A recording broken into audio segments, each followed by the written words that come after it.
Hello friends, இன்றைக்கு இந்த வீடியோவில் நகைக்கடன் தள்ளுபடி குறித்த ஒரு முக்கியமான அப்டேட் வெளிவந்திருக்கு. அது என்ன அப்படிங்கிறத இந்த வீடியோவில் டீட்டெயில்டாக பார்க்கலாம்.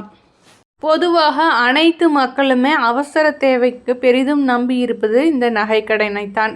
இதனை அனைத்து பொதுத்துறை வங்கிகள், தனியார் வங்கிகள் மற்றும் நிதி நிறுவனங்கள் அனைத்துமே வழங்கி வருகின்றன.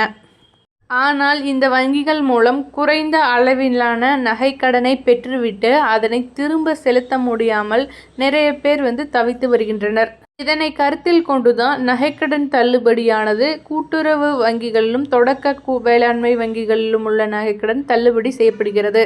அந்த வகையில் கடந்த 2021ஆம் ஆண்டு நகைக்கடன் தள்ளுபடியானது அறிவிக்கப்பட்டது.